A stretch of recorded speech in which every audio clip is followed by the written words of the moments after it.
Hey, what's happening, guys? Pretty good. Pretty good. Everything seems to be going okay. Hey, Uh, in a better than minute. okay. Sorry about that. You're all right. You're all right. You're in Arizona, right? That's right. Yeah, I've got two events running at the same time. I got a 10x 360 over here. Here, I'll show you the room real quick. This thing's about to kick off. And then, so I'm speaking on marketing in here, and then down the hall this way, there's a medical marketing mastermind with one of our groups, AMI, and I'm speaking there as well. So I'm bouncing back and forth between the two halls. Has Dr. Alla, the chiropractor, talked to you guys yet? I don't know. I don't know if Dr. Allen has. That's a good Alla, question. A-L, her first name is Alla, A-L-A. Oh, Ella? I don't know. There's about 150 doctors in our network, and I don't know them all. I don't know them very well. I know a few. Yeah. You're But the supposed golf to know course everything. looks beautiful. This golf course is gorgeous today. What city in Arizona are you in? Are you in Scottsdale? Scottsdale. Yeah, that's exactly it. We have an office here. Oh, okay. So, yeah, but I'm excited. Sorry for the confusion on the schedule yesterday. I was on stage when I was supposed to be with you guys, but I'm pumped. I'm ready to go. Did you get my secondary email? What was it? I don't I think sent you. I have an additional question for you. Hit me. Let's What do would it. you have done if I'd have said no? What's that? When you asked me yesterday if we could change the time. We would have found another time. We would have made it work. In other words, you'd have held your ground. I would have had to because That's what I figured. I had a speaking obligation in front of a lot of people, so I had to go with what the big boss tells me he needs me to do. I understand completely. Yeah. That's from Dallas's viewpoint. Now, have you ever met Dallas before? I don't think so. Unless Dallas, have we ever met? You look familiar though. I think I've seen you on calls before. Oh, yeah, I've been on all the calls, but yeah, we never met in person. Well, it's great to meet you. Yeah, it's great to meet you. Yeah. So are you about ready to get started? I'm ready. Yeah, I've got a good 30 minutes right now. So okay. Let's crank it up. Let's make it happen. So you want us to end at 30 minutes? If we can, yeah, 9:30 would be great. I'm supposed to go back in this room and speak at 9:30. Got it. So Dallas, let's kind of nudge me about that stuff. Yep. And you can actually nudge me on the video because we can edit it out. Yep. Okay. Nice. So here we go.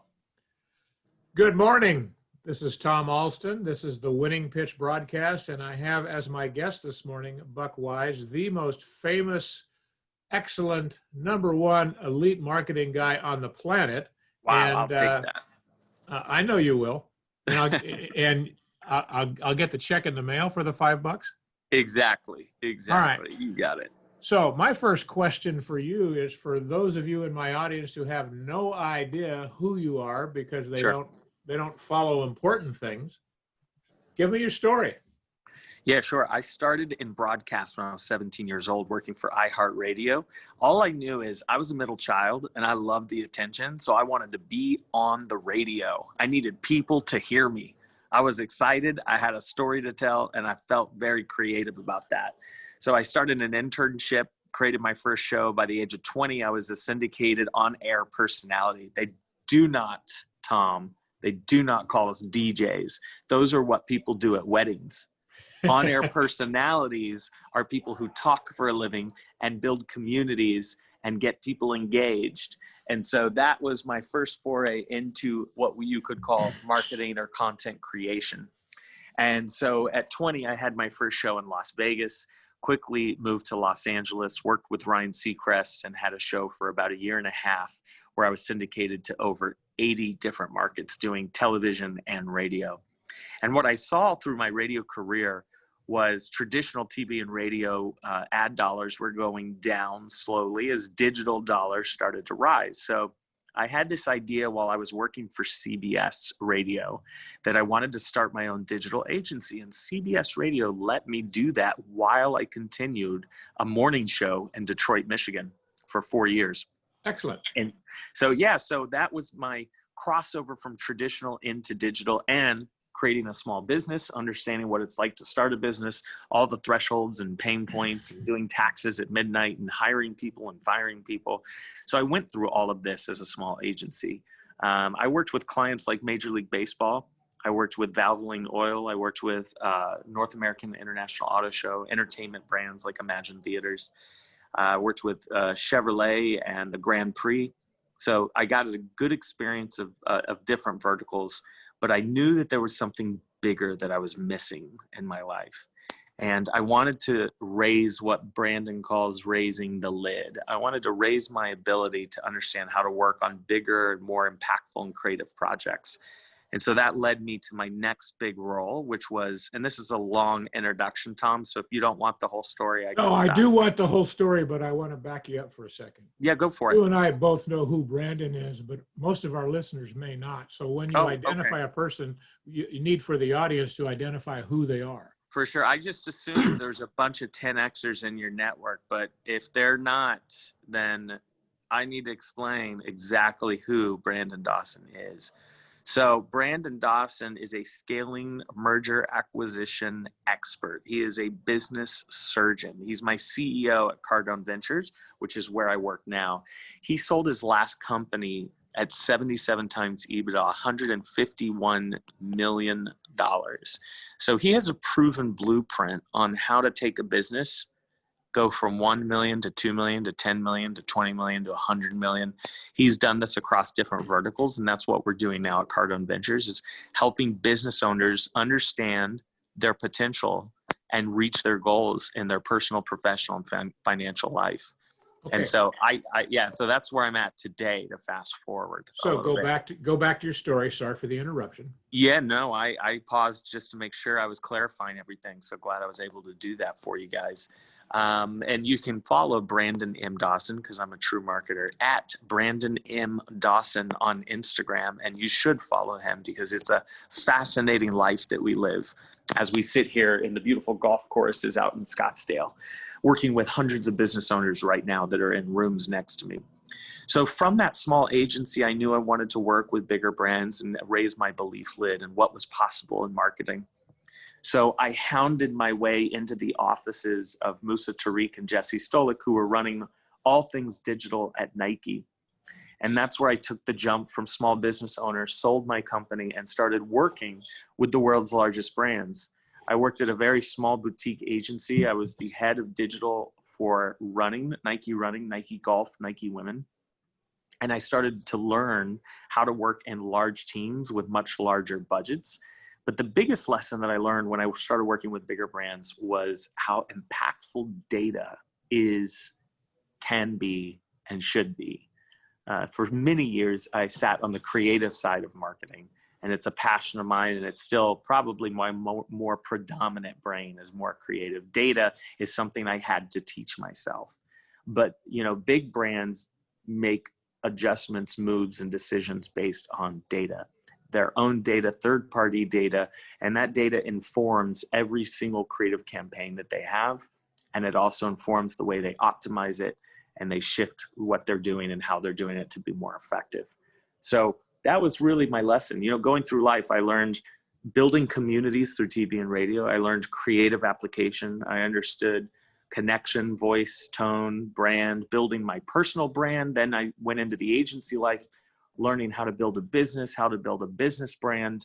And then I learned the big data and strategic partnerships as I started working through larger agencies. So a well-rounded unicorn, if you will, Tom. I've got a lot of eclectic background experience. I don't meet many people who were on TV and radio, started a business, and then worked for the world's largest brands in marketing. So it's something I'm really proud of. And today I get to use all that experience to help business owners of all sorts of verticals, whether it be financial or technical, or whether they're in medical, or we've got people in construction, HVAC, roofing, dentists, you name it. We're helping business owners scale their business. And when you say we right now, you're talking about Cardone Ventures, right?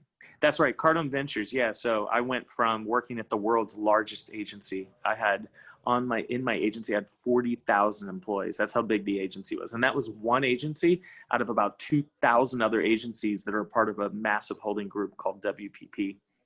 And I met Brandon Dawson, and he told me what he was building. You know, it's fun to work on a Nike campaign. I got to work on pumpkin spice latte, Frappuccino, all these like really fun, cool brands. I got to hire influencers for millions of dollars to speak for 30 seconds. And, you know, and you get to do all these amazing, cool, fun things.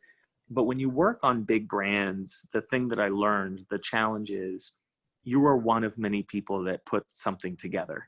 And so you don't always get to see a project through to the end. And for a lot of people, that doesn't fulfill them from a purpose or impact standpoint. And so what I like about what we're doing at Cardone Ventures is we're working with business owners from the beginning all the way to the end. And I get to watch their lives transform. And to me, that brings more joy and purpose into my life. So to me, as much fun as I had and as much as I learned, I'd much rather be doing this with Brandon Dawson and building a legacy that I can be proud of and that I can have continue on. Perfect. Well, that's a good answer. It took about 8 minutes, so you've got it almost down to an elevator pitch. You got it. Hey, you remember I did TV and radio. I'm a talker, Tom. That's fine. That's why I asked you to be on here, because I knew I'd have some volume. Nice. So, and I mean quantity, not loudness. Yeah, exactly. I'm with you. A couple of questions I have for you is, it sounded like most of your success with these ad groups was done in groups. So can you specifically take credit for any specific thing or the advance in any project so that people will understand that you did it?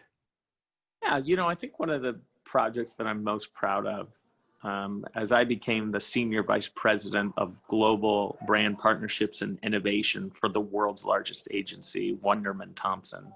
Okay.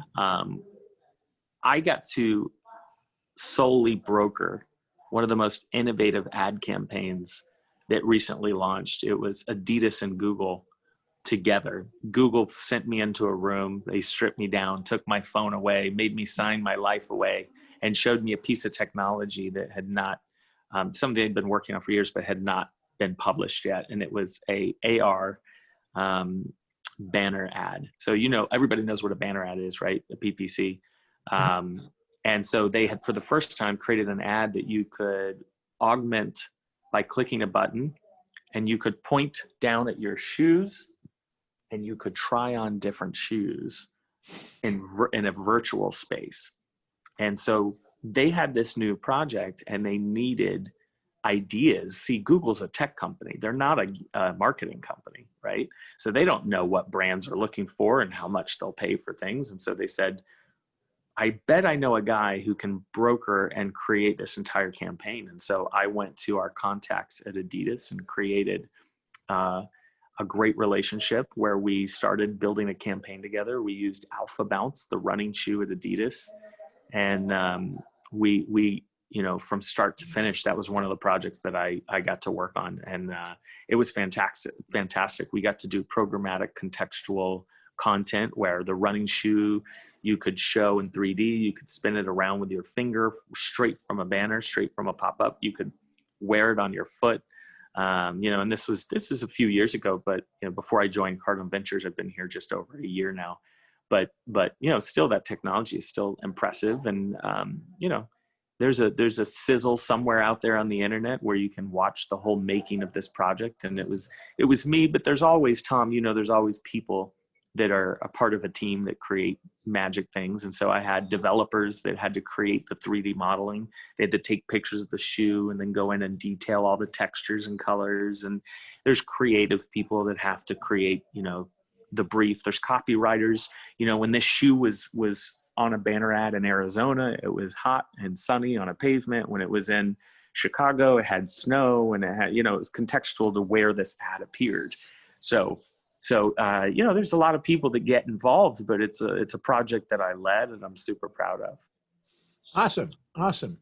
So let's move a little bit into my favorite question. And the reason first of all, I need to tell you that my followers are not just 10Xers. I have another company called Aero Marine Tax Professionals. Oh, very cool. they're all aircraft or vessel owners that I help to legally avoid sales tax in California. Oh, I love that. So, Tom, you're the man when it comes to that, by the way. I hear you and Brandon talking about this all the time. And if anyone is going to have aviation in their life, I imagine it's you that they need as a partner, right? well, and as I told you when I hired Brandon and your group at Cardone Ventures to help me, if you want a profile of a perfect one of my clients, just check out who Brandon Dawson is, and That is add one to of your that, clients, yeah. yeah, that add to that an exposure to California taxes, and that's a whole Yeah. different discussion. But I'm talking about me, and that's not the purpose. I just wanted you to know that our audience is also aircraft and vessel owners, aircraft and vessel brokers. I love aircraft that. I've got manufacturers. 18 hours on a single engine, but I'm an aviation nut. I love it. Great. We could do a Great. whole nother podcast on aviation if you ever wanted to. Don't say if. There's no such thing as if. We'll get together with Dallas and we'll put that on the schedule. You say when. I'm ready. Okay, got it. So my question for you is, and let's just pretend I'm coming to you as a potential client. Sure. I'm 72 years old, so I grew up in a different time than you did. And I'm an Right. analog guy figuring out how to survive in a digital world.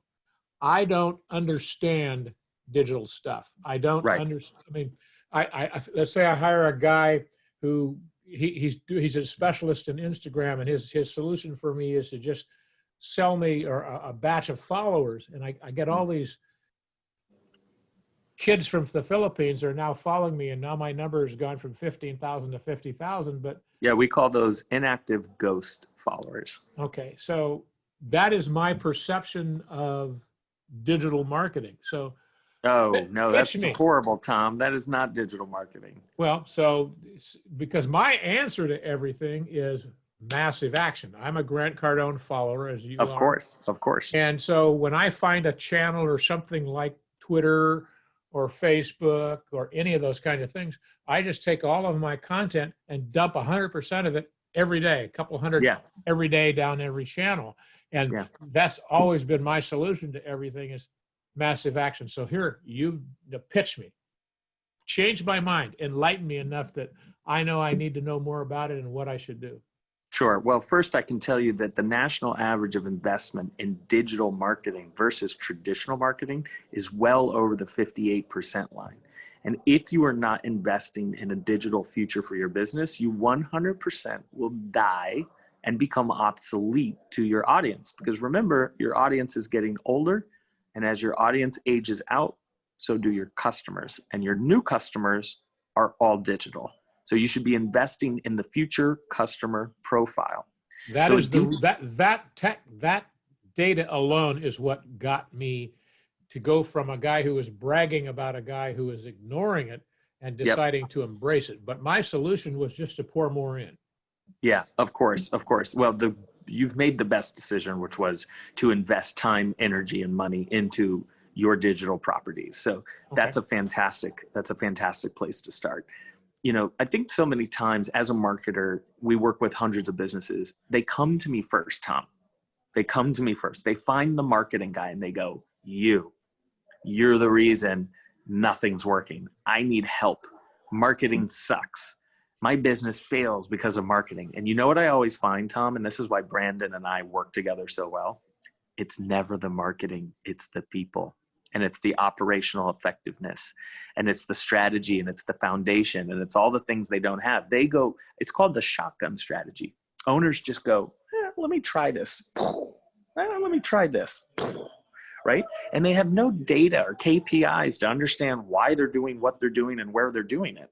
And so what I always challenge business owners to do is to set up a strategic foundation. And that's actually in this room across from me. What I'm doing today is I'm teaching people at our 10X 360. Tom, you were just there at the one in Portland, and you got to see 2.5 hours of building that strategic foundation, which is, your customer profiles and personas. It's building out your CRM and your data and understanding why that's important to scale and automate your marketing efforts. It's everything from your brand house and why you exist and the attributes inside of that. It's all these things that people go, yeah. Just give me a couple $1,000 and I'll put it on Facebook. and then they wonder why it doesn't work. They don't categorize their owned, paid, and earned strategies. They don't think about flow, conversion, and retention. They just spend money in places and then they expect the same result. You know what the definition of that is, right? Insanity. Of course. These owners are crazy. And so, Tom, you had a great experience at the 10X 360, didn't you?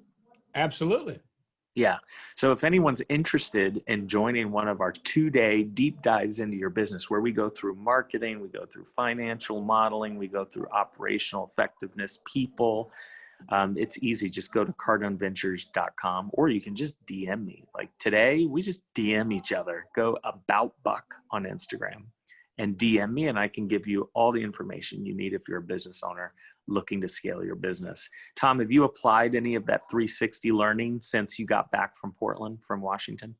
The most important thing I applied, and this may or may not answer your question, is I hired you for what I consider the next step in on the platforming process, and we're in week 2 for that.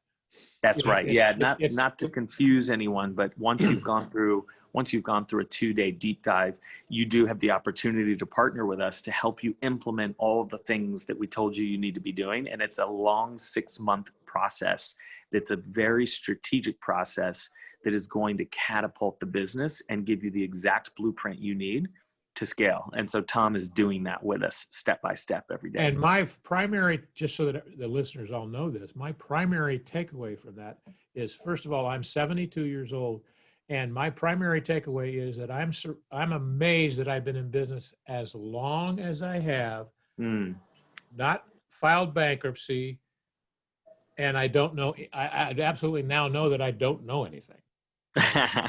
Or as Grant would say, I've taken myself to zero. I love that. Brandon is big on self-reflection. And so, Tom, the fact that you are able to bring yourself to that place is a massive success in itself. But, I have to tell you,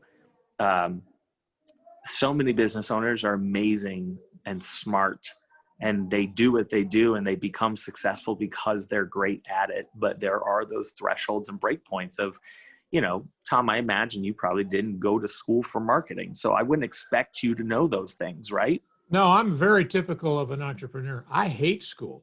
I absolutely hate school. I hated it when I was in grammar school. I hated it when I was in junior high school. I hated it when I was in high school. And I hated it for the approximately 2 years of college, because I never connected what they were trying to teach me to what I wanted to do in the future. I always, from the time I was 5 years old, knew I wanted to be in charge and run a business. And I knew I could make it happen. But what I have discovered after looking back is that I'm making it happen by holding it all together through effort and time. And I want to organize my way so I don't have to do that anymore. Smart. So smart, Tom. We're going to catapult you. We're going to make this happen. I'm excited to be working with you too. Work closely with you. So I want to ask you 2 questions. And I just, as a preface, I will tell you that I ask these 2 questions of every potential employee. I'm ready. Going back through your work history, tell me about your single best moment. Be very descriptive about who you were working for, when it was, and exactly the emotions, and be so descriptive that you put the listeners in that situation with you so they can see it and feel it. Sure. The best moment? Yep. Is there I'm an analyzer, remember the R3s? Okay. Yeah. So let me ask a clarifying question here. You get just one. Don't waste it. That one moment is the best moment in your career ever? Yes. Okay. I'm going to say my best moment in my career ever is honestly what I'm doing right now. I've interviewed any celebrity. Name a celebrity. Jay-Z, Beyonce, Tom Pink. Cruise. Interviewed. Denzel Washington. Keep going. I've interviewed John them all. Travolta. Interviewed. Kirstie Alley. Maybe not that one. Maybe you got me on that one. There you go. I knew I kept going down that, but I didn't mean to break your momentum. No. But my point is, it's not to brag. It's to say that I've been in a lot of great companies, a lot of great positions. and I've learned a lot, and I've got to do some amazing things. As part of my media tour, I got to fly in a Czechoslovakian F-16 from Las Vegas to LA. I got to, I just got to do so many amazing things. But at the end of the day, entertaining people is interesting. Building communities warms my heart. Every city I ever did radio in, I still have followers that catch up and ask about the kids. And I built these amazing relationships. But I can't say that through all my years of building communities and advertisements and marketing strategies and cool digital innovations, I've never been able, I've seen results from all of those things. I've seen the results of that did well, that drove a lot of money. This created more followers. This got more likes. This had tons of comments. I've seen that stuff my entire life. I've never seen the effect of what I'm doing change somebody's life. And so to me, what I've been doing at Cardone Ventures, I've watched business owners in desperation reach out to me and the rest of the team and say, I'm losing everything. I'm at the bottom. I don't know what to do. We can't get past this moment. And I've watched us methodically and strategically work with them to scale their businesses and change not just their lives, but their families' lives. And they're forever ingratiated and grateful for us taking that opportunity to show them and work with them, And so for me, that has to be the greatest moment, is what I'm doing right now. I mean, there's nothing that I've ever done. Yeah. Great answer. True. Now I'm going to segue a little bit because I'm going to come back to my second question. Yeah, hit me. But right now, with what's going with the coronavirus, government lockdown, conspiracy theory, whatever you want to call it. Yeah. If everybody knew that every great religion, every great movement, every great product was born out of a bad economy, government suppression. Sure. I mean, including Christianity came out of the suppression by the Roman Empire. So every great thing, movement, product, it came out of a suppressive situation. So it's my opinion that right now is the perfect time for people to be creating and trying to outcreate against this, whatever this enemy is. 100%. Yeah, I agree. Everybody identifies that enemy as a different thing. I agree. So thanks for the agreement. Now comes the second and the tough question.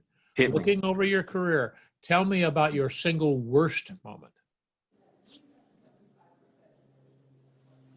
It's so hard to answer that question. It's a great question, Tom. The reason that's hard is I view every failure as another opportunity that catapulted me into success. And I could not be more grateful for the moments in my life that didn't go as planned. And so to find that one moment would probably be, honestly, Tom, and I don't think I've ever shared this before, so you'll be the first to hear it. I had the opportunity to become head of innovation at Ford Motor Company in Dearborn, Michigan. I came out to Dearborn 3 times. I interviewed with their chief marketing officer. It was a very well-paid role. And at the last moment, I literally quit my job. I quit my job. My wife was ready to go. We had 2 kids at the time, the third on the way. And my mother-in-law had even bought us like Ford gear, like shirts and signs, they all embraced it. They're like, okay, you're moving to Michigan. I'd already spent time in Detroit, so I was very familiar with the community and culture. I was excited to get back there. But something greater inside of me knew that this wasn't the opportunity. And I just remember taking that leap of faith. I'd left a job, and I was delivered some bad news about the department that I was going to be working in. And I said, I don't think this is exactly what I thought this was going to be, but I've already quit my job and I've already made the decision to move there. And I have a 3rd child on the way. And my wife was 2 months from delivery. And we as a family made the decision not to move forward. And I just remember going, wow, my career went, and then it went, and I went, I don't know what I'm going to do. We've got probably a year's worth of reserve to live the lifestyle that we were living. We have a 3rd child on the way. and I need to figure out who I am and what I want to do, because I was lost.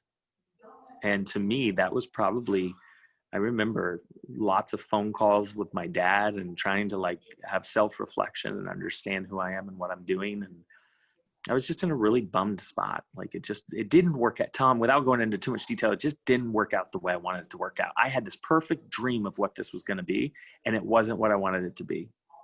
Got it. And I had to back out of the deal, but that led me to meeting Brandon Dawson. So it got you where you were supposed to be anyway. 100%. And that's why I can't say that I hate any of those moments, but they were definitely bad moments. Now, if you wanted more tactical answers, I could tell you I got in a fight with Mary J. Blige and I kicked her out of the studio. And then the record label was so mad at me, they wouldn't let me interview 98 Degrees, Nick Lachey, Jessica Simpson. You know, those are some horrible moments in my media career, but they're not as impactful. And they're just funny stories to tell people. Absolutely. Yeah.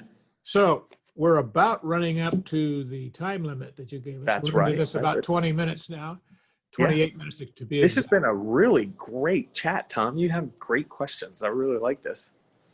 That's what I'm here for. That's why Love I it. have the podcast called The Winning Pitch. I love it. Is there any last message that you want to give to people, whether they're 10X followers or aviation people or vessel people? Yeah, I would just say, continue to take massive action and dedication, like our friend Tom here. The number one reason your marketing fails is your ability to dedicate yourself to do exactly what it is you need to do to take massive action and get those results. The number one reason is people give up. They try it and they give up. And so I would say whatever it is that you are doing and trying to achieve, go all in like Tom and don't back down. And get a copy of a book called 3 Feet from Gold. That's right. Sharon Lecter. What a great book. That's so true. All right. So thank you very much for your time today. I promise you that Dallas will hook up with you and we'll sit and talk about airplanes. I can't wait. I love aviation. Let's do it, Tom. All right. Great. Thank you guys so much. Thanks, Buck. You got it. I'll talk to you soon. Bye-bye, Dallas. Bye, Tom. Bye. So that concludes our podcast for today. Thank you for attending. I appreciate you being here, and we'll do this again probably next week.